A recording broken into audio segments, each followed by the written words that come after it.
Keputusan Mahkamah Konstitusi yang mewajibkan pemerintah menggratiskan biaya pendidikan SD dan SMP tidak hanya di sekolah negeri tapi juga sekolah swasta disambut baik oleh publik. Yang ingin diketahui kemudian adalah bagaimana amanat putusan MK ini bisa dijalankan oleh pemerintah. Kita akan bahasnya dengan Ketua Komisi 10 DPR RI, Hetifah Syaifudian. Selamat sore Bu Hetifah. Sore Mas Indra, gimana? Secara umum dulu saya tahu memang tadi Ibu juga sempat cerita dalam Komisi 10 sendiri tentu belum membahas ini secara detail ya. Jadi mungkin bukan pandangan Komisi 10 tapi pandangan Anda sebagai Ketua Komisi 10 begitu Bu. Melihat putusan MK ini terkait dengan mewajibkan pemerintah untuk membiayai pendidikan dasar menengah atau pendidikan dasar ya 9 tahun. Itu SD, SMP sederajatnya begitu. Baik negeri dan swasta, yang luar biasa ada swasta kali ini Bu. Bagaimana Anda melihat ini secara umum dulu? Jadi sebagai Komisi 10 ya saya sih yakin kita semua sepakat dan berkomitmen untuk mengawal implementasi dari putusan MK ini. Karena putusan MK ini kan sifatnya final dan binding. Ya, jadi kita di Komisi 10 DPR RI tentunya di samping ya tadi mengawal ini persisnya bagaimana. Nah tentunya kita ingin mengelaborasi apa tantangan dari pelaksanaan hasil keputusan dari Mahkamah Konstitusi ini. Ya. Pasti yang pertama terkait juga dengan tugas di DPR yaitu terkait dengan masalah anggaran. Jadi bagaimana pembiayaan khususnya terkait dengan sekolah swasta. Karena seperti kita ketahui bahwa selama ini kita juga sudah memberikan dukungan kepada sekolah swasta dalam bentuk bantuan operasional sekolah. Itu semua sama, negeri swasta nilainya sama per siswa. Ya, yang juga sifatnya adalah majemuk, tergantung tingkat kemahalan di suatu daerah. Tetapi kita pasti paham bahwa penyelenggaraan pendidikan di sekolah swasta menghadapi banyak tentunya tantangan yang berbeda dengan sekolah negeri. Bantuan dari negara berupa BOS ini pastinya tidak cukup. Dan berarti budget consequences atau konsekuensi anggaran dari keputusan ini memang betul Pak Abdul Mukhti selaku Menteri ya harus menganalisa ya berapa besar konsekuensi anggaran yang harus diberikan. Karena pasti kalau tidak ada dukungan dari negara akan melemahkan sekolah swasta. Padahal keberadaan sekolah swasta selama ini justru berusaha membantu negara menyediakan layanan pendidikan dasar. Negara kan tidak mampu menyediakan pendidikan dasar sepenuhnya bagi semua warganya. Maka muncullah sekolah swasta. Kalau sekarang dilemahkan dengan aturan ini, ya dengan menggratiskan, ya tidak boleh lagi ada pungutan, tapi juga negara tidak memberikan tambahan pembiayaan, pasti ini akan sangat kesulitan sekali mereka. Itu yang harus pertama kita pikirkan. Baik, Bu Hetifah, ini kan public matters ya, persoalan publik yang terlangsung menyentuh kepada publik. Tentu selain makan, kemudian pendidikan yang ini dihadapi, jadi ini isu publiknya melekat sekali nih Bu. Artinya putusan MK ini kali ini bukan soal elitis, tapi langsung menyentuh kebutuhan dan sehari-hari yang dihadapi oleh publik. Apalagi ini mau masuk pada hal baru Bu ya, maksudnya saat akan naik kelas ataupun mungkin melanjutkan ke tingkat yang lebih atas dan lain sebagainya. Ini ditunggu-tunggu publik.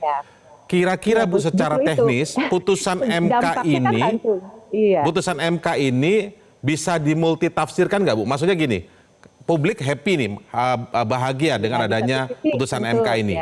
Tetapi ketika nanti ternyata bisa dimultitafsirkan, nanti publik kecewa lagi nih. Menurut Anda sebagai Komisi 10 melihat putusan ini sudah selain final and binding, apakah sudah cukup jelas atau bisa multitafsir Bu? Jadi kalau kita bahkan sekarang pun ya dengan adanya ini kan kita sudah melihat ya bahwa sekolah negeri pun sebenarnya membutuhkan partisipasi dari masyarakat.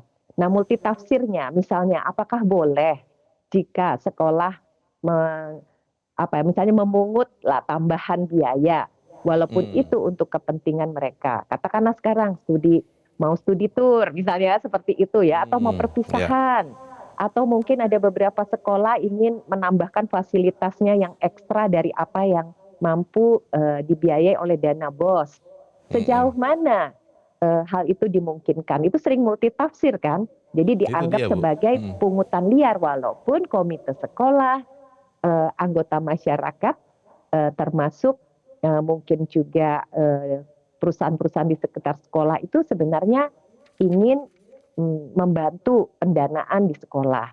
Nah, kemudian belum lagi kita bicara sekolah swasta kan juga ada yang premium ya. Jadi dia memang mahal gitu, lebih mahal, tapi dia memberikan tambahan-tambahan pelayanan yang masyarakat tertentu mungkin dalam hal ini yang lebih mampu atau kelompok elit tadi juga dengan sukarela mereka mengeluarkan biaya lebih karena mereka yakin pelayanan yang diberikannya itu khusus gitu ya, dengan apakah ini artinya Bu Hetifah? Ya misalnya ada ya Bu Hetifah, maaf kan, saya potong. Apakah ini artinya nanti dengan putusan ini, kalaupun kemudian mewajibkan pada seluruh swasta juga mengikuti putusan ini, seperti yang kita sudah tahu bersama putusan seperti apa, celah atau peluang untuk melakukan tanda kutip pungutan liar tadi itu apakah bisa terjadi, Bu?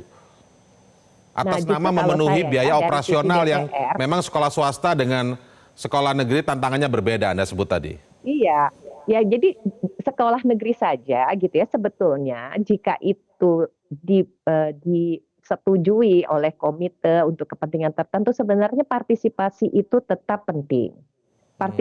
Partisipasi swasta dan masyarakat di dalam pendidikan menurut saya tetap harus dihidupkan. Namun karena ini hak dasar, pemerintah atau negara memang harus hadir memastikan bahwa kualitas seluruh sekolah gitu ya. Berarti kan dari SD SMP itu, bahkan nanti kalau kita ingin wajib belajar ditambah menjadi 13 tahun di dalam Undang-Undang Sisdiknas yang sedang direvisi, itu kan pasti menuntut adanya anggaran. Nah, sekarang yang penting bagaimana kita membuat aturan itu yang memang bisa dilaksanakan. Jadi tidak kita gembira, tapi praktiknya negara tidak memiliki satu kekuatan untuk bisa mendanainya.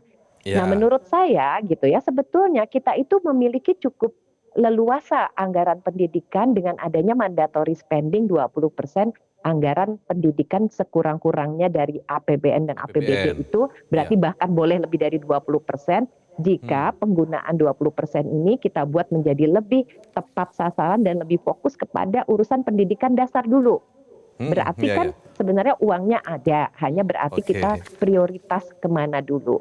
Nah, seperti kita ketahui kan soal komposisi 20% itu satu hal tertentu juga yang perlu kita bahas, Bu. Tapi sebelum sampai ke sana, saya membuka ini website dari Mahkamah Konstitusi ya. Ini adalah Humas MKRI. Ada satu bagian yang menyebutkan begini. Dalam pertimbangan hukum, Mahkamah menegaskan sekolah madrasah swasta tidak dilarang sepenuhnya membiayai sendiri penyelenggaraan pendidikan yang berasal dari peserta didik atau sumber lain selama tidak bertentangan dengan peraturan perundangan. Artinya swasta masih diizinkan juga untuk membiayai sendiri, Bu. Pertanyaannya adalah, apa bedanya dengan yang sudah terjadi sekarang? Ya, itulah Mas. Kalau menurut pendapat kami, itulah yang membuat tadi ya, analisa yang mendalam itu diperlukan terkait dengan tantangan pelaksanaan ini. Pertama tadi ya, peluang-peluang reformasi dari sisi alokasi anggaran itu menurut saya tetap merupakan sesuatu yang harus kita gunakan sebagai follow up dari keputusan MK ini. Karena tetap saja sebenarnya kita menginginkan semua sekolah di tingkat SD SMP itu mutunya bagus dan dia tersedia secara merata. Supaya problem-problem seperti sekarang ya SPMB gitu ya, udah lulus SD cari SMP rebutan, lulus SMP cari SMA rebutan, itu tidak terjadi lagi. Nah, kemudian juga yang kedua tentu saja kita ingin di dalam hal dana pendidikan ini ada transparansi dan akuntabilitas. Itu sebenarnya 20% itu kemana saja. Nah, jadi kita nanti juga ingin ada konsistensi regulasi antara keputusan MK ini dengan Undang-Undang Sisdiknas, dengan PP-nya tentang pendanaan pendidikan, dengan Permendikbud terkait dana BOS, semuanya itu kan harus semuanya harus sinergi ya. Jadi harus sama pengaturannya, harus konsisten. Jangan sampai ada penafsiran yang berbeda-beda. Dan ini adalah satu hal yang menurut saya memang harus segera kita lakukan, dan bisa saja pendidikan tidak memungut biaya baik di negeri maupun di swasta itu menggunakan skema-skema prioritas yang bertahap. Misalnya fase awal tuh fokus saja pada sekolah swasta yang memang berbiaya rendah dan di daerah-daerah tertinggal. Karena justru Betul, kemarin ya, kami ya, ya. mendapat input misalnya di Papua, itu kebanyakan sekolah itu justru bukan sekolah negeri. Ya. Justru itu karena kontribusi dari swasta, dari mungkin Betul. juga yayasan-yayasan pendidikan Kristen ataupun yayasan pendidikan keagamaan lain gitu ya, yang Betul, mereka ya. ingin membantu adanya akses pendidikan ini. Nah, kalau orang lembaga-lembaga seperti ini ya, maksudnya yayasan-yayasan ini tentunya harus didukung oleh Ya. negara. Jadi gitu. ada Nah, nanti skala baru prioritas. fase jangka panjangnya. Betul. Ya, Jadi ada kita skala prioritas dulu.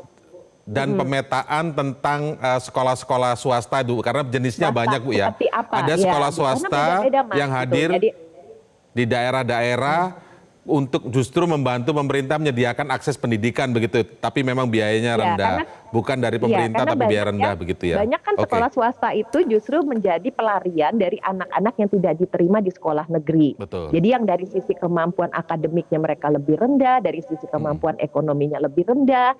Jadi Iya. sekolah swasta ini ada bukan untuk mencari keuntungan, tapi mereka oke. justru bukan komersil ya, ingin secara sosial membantu negara. Nah, ini yang menurut saya perlu kita dukung oleh pendanaan Ya, di luar oke. dana BOS, misalnya Baik. termasuk guru-gurunya.